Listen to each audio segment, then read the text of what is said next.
Hello YouTube, I hope you're all well and welcome back to my channel.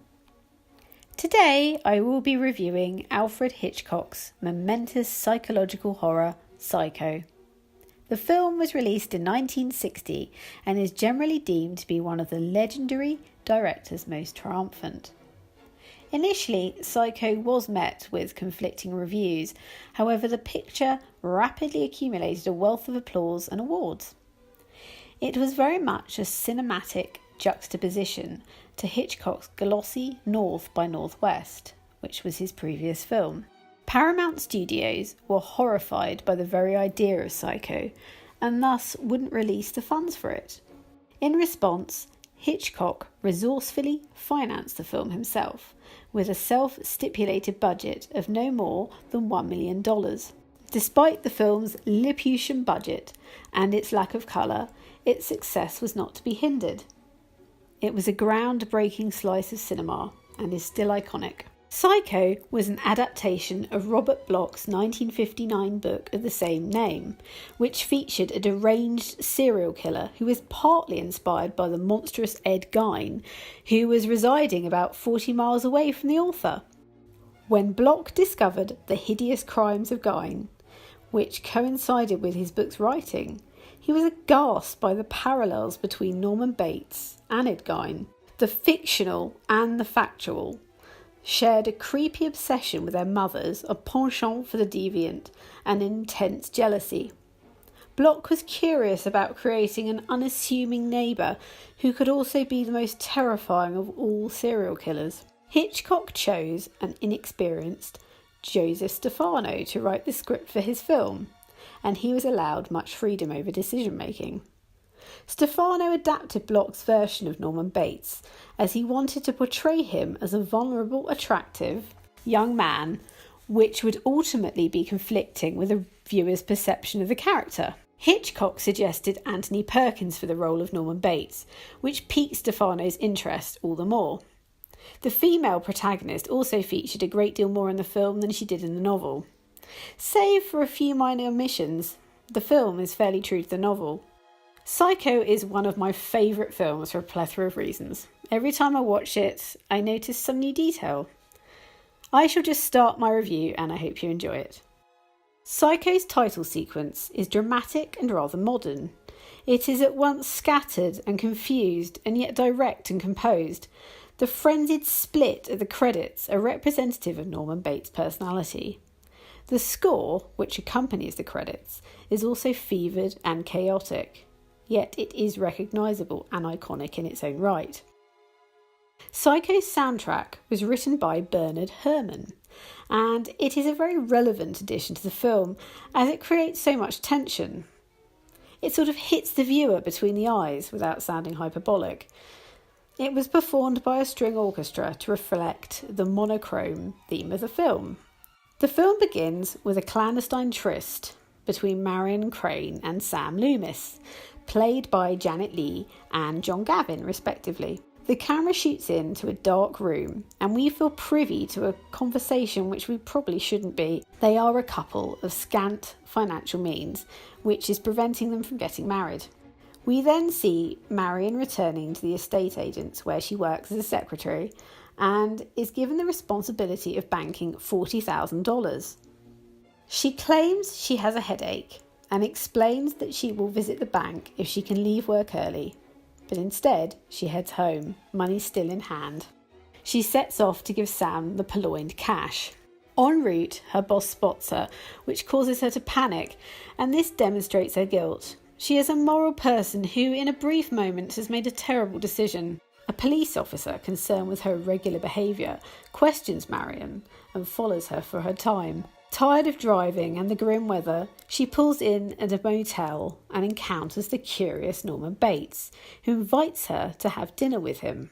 While settling in her room, Marion overhears an exchange between Norman and his mother, which concerns her. Over dinner, Norman explains that he feels confined and oppressed by his mother, and the implication is that the motel and his house are his prison. Marion, sympathetic towards Norman, suggests his mother could be put into a care home, which triggers something in him. His behaviour becomes erratic. Marion makes her excuses and retires to her room. She decides to return the money the next day and takes a shower, which is the most memorable scene in the entire film. During her shower, she is brutally stabbed to death by a mysterious figure. The viewer doesn't actually see any incisions, any stabbings at all. We see blood and Marion's reaction to the violence through the eyes of the killer. It is what the viewer pieces together which makes this so powerful. Norman discovers poor Marion's body, and knowing his mother was the culprit, he dutifully hides it in a car and shoves it into a swamp. Marion's absence and the missing money has stirred up concern, so a private investigator, called Arbogast, has been dispatched and is oblivious to the ill-fated victim's submergence into a swamp. Marion's boyfriend and sister are also concerned, and the three of them attempt to discover her whereabouts. Arbogast discovers Bates' motel and questions a stuttering and nervous Norman, which arouses suspicion. Marion's sister Lila and Sam are informed of the detective's findings, and he arranges a meeting, yet fails to show.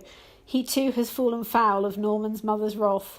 Sam and Lila discover that Mrs. Bates has been dead for a decade, so they visit the motel, adamant that something inauspicious has taken place. Lila has the misfortune to discover a preserved body of Mrs. Bates, which has been concealed in the cellar pro tem. She is about to meet an untimely demise herself when Norman, dressed in his mother's attire, attempts to stab her. Thankfully, Sam rescues her. All is revealed in the final scenes, and themes are discussed which contextually were very controversial. The last sequence is both memorable and chilling. Psycho and Norman Bates are so culturally familiar that even if one hasn't watched the film, they will have some knowledge of the score or of the shower scene. Hitchcock wanted the shower sequence to represent Marion washing away her sins, and the sound effects were achieved by a crew member stabbing a melon. Every time the viewer thinks they see Marion being attacked, it is in fact a camera cut. The shower scene took a whole 7 days to shoot, as it had to be exactly right.